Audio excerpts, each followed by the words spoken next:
Chicago is home to more than 140 rail stations that make up the famous L system. Some are elevated, as the name suggests, some are in subways, some are in suburbs, and some are in the middle of highways. But the point is, there's a lot of them. Today, I'm visiting them all. We're going to see how long it takes me to get to every single one of these stations as we take on a challenge that transit enthusiasts call the Chicago L Challenge.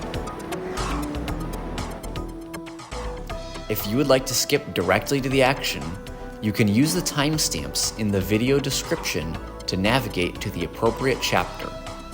For everyone else, I'm going to briefly discuss 1. What is the Chicago L Challenge?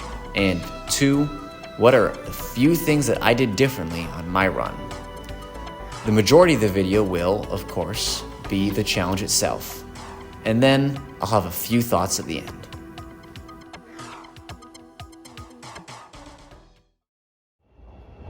So, what is the Chicago L Challenge? It is a challenge the likes of which are enjoyed by transit enthusiasts in cities around the world. It is probably most famous in London, but it has also been done by many in Chicago.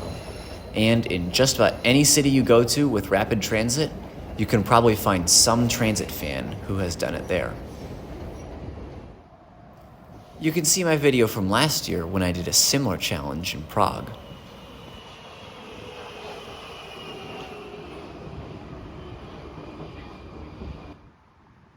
The objective is simple. Visit every station on the CTA network in as little time as possible. But in those words, there are a few technicalities that we need to get out of the way. Firstly, what does every station on the network include? Since this is the Chicago L Challenge, that includes all of the stations on what is considered the L network. Namely, it needs to be a stop on one of the CTA's rail lines: red, blue, brown, green, orange, pink, purple, or yellow.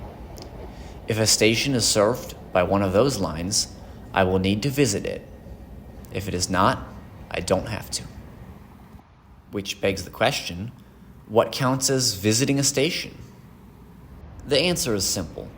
To visit a station, I must be on a CTA train as it arrives and/or as it departs from the station. I'm not required to actually get off of the train for the visit to count, but the train must stop and allow passengers the option to get off if they choose, so express trains won't count for this. The last ground rule I have to lay out is going to be the most complicated, so bear with me for a moment as I create a good definition of what counts as a single station. You see, with most stations, it's quite obvious. But what about those downtown stations that are really close together, or even the ones that are connected? Do these count as 1 or 2? The general definition that I like to use for these sorts of things, when I don't have a standard list of stations already, is that a station is defined as a platform or set of platforms that 1, have the same station name, and 2, are connected within the same paid area. That is, you can get between all the platforms without having to leave through a turnstile or gate and then pay to come back into the station somewhere else to get to a different platform. However, those who've had experience riding the CTA before may already spot a problem with this definition. There are actually a number of stations where the two platforms are actually in completely separate paid areas and have separate turnstiles to access each one.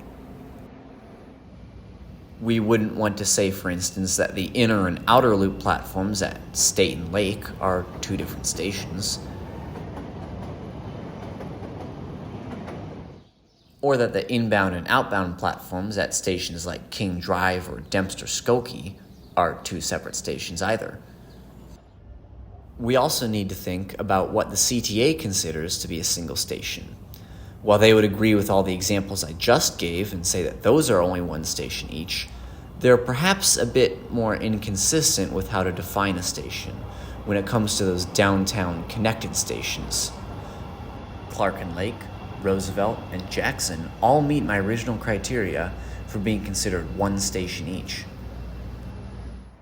However, while the CTA generally considers Clark and Lake and Roosevelt each to be one station, including their respective elevated and subway stations, the red and blue line stations at Jackson are generally considered to be separate from one another. You can still transfer between them for free, of course, using the tunnel, but if you look at, say, the list of CTA stations on their website, the two tend to appear separately. So, to make sense of all of this, I changed my criteria for the purposes of this challenge. Instead of the rule about being connected in the paid area, a station must have signs for all platforms visible from the same intersection. This actually sorts out the issues with all of the stations I've just mentioned and brings a consistent definition to what counts as one station. Putting all these together, we get the following list of stations. In total, it makes 144 stations to visit. Except, despite the date that this video is coming out, I actually filmed this in the spring of 2024, so the Damon Green Line station was still under construction at the time. Additionally, at the time, Berwyn and Lawrence stations were closed for reconstruction as a part of the Lawrence to Bryn Mawr modernization project. Since these two stations were only temporary closures and still considered part of the CTA network, I still included them in my final count, and I basically just counted myself as having visited these stations as I was on a train that would normally stop at these stations and passed through the site where they were. Since Damon was going to be opening as a completely new station, at least to recent history, it was not considered a CTA station at the time that I did the challenge, so this brought my total count down to only 143 stations. Okay, now that we have the ground rules laid out for the challenge, I need to mention a few things that I did a little bit differently from the norm on these kinds of challenges. First off, I added an additional requirement to the challenge that most people don't. Not only did I have to visit all of the stations, but I also had to return to my starting point. Only then could I stop the stopwatch that I was running to time how long this challenge would take me. So, I start the clock when my first train starts moving, and I stop it when I get off the last train. Now, speaking of the clock, my time for this challenge will be fairly high. As I mentioned when I did the challenge in Prague, time wasn't really my main goal. I wanted to go out and get to all the stations without wasting time and have some fun while I was at it. The route I used was not the most optimized route ever, but it was decent, and I'm pretty happy with how it turned out. Okay, that's enough of me talking. Let's get to the fun.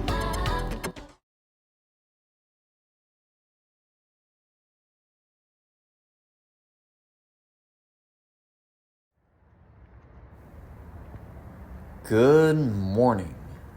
It's incredibly early in the morning, and I've come here to 35th Bronzeville IIT Station because today is a very special day. One that I've been looking forward to for a long time. That's right, today we're doing the Chicago L Challenge.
is Roosevelt.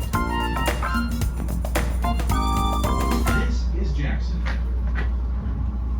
Transfer to blue, purple,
or green.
Austin, Skokie.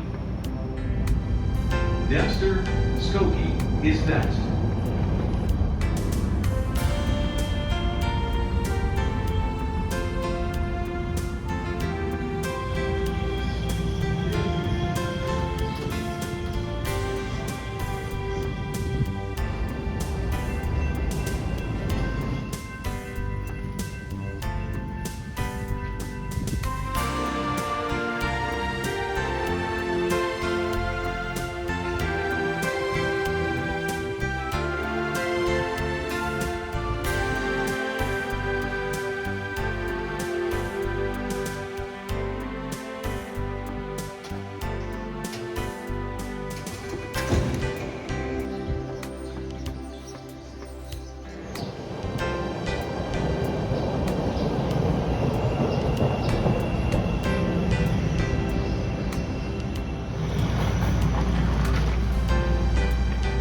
This is a yellow line train to Howard.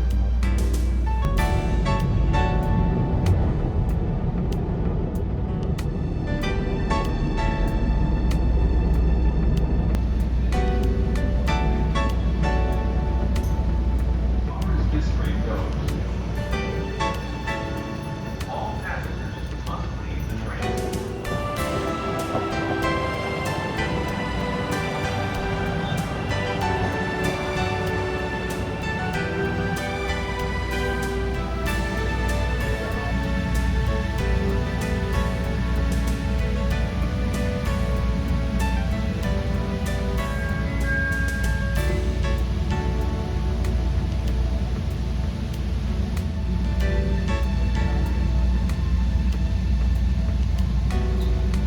Argyle is next.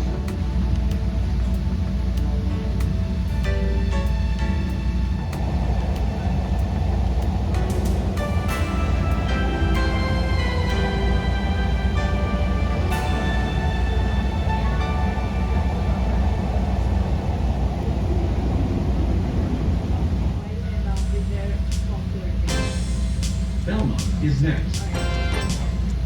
Doors open on the right at Belmont.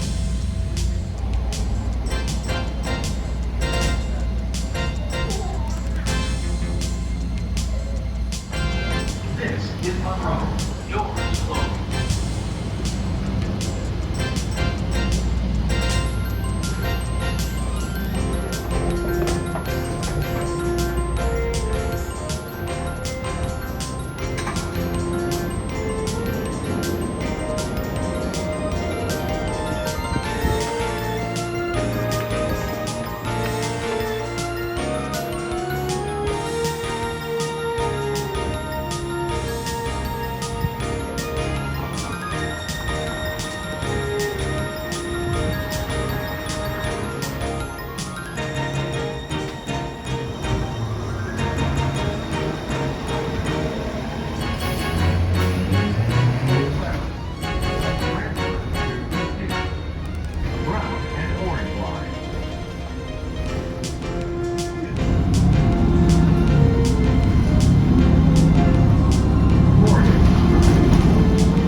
last few.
Well, as I said, it was a long challenge.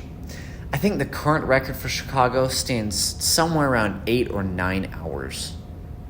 Obviously, I came in well over that number, although that is affected by the fact that service frequency has been reduced drastically in recent years as a result of COVID-19 and a decline in usage.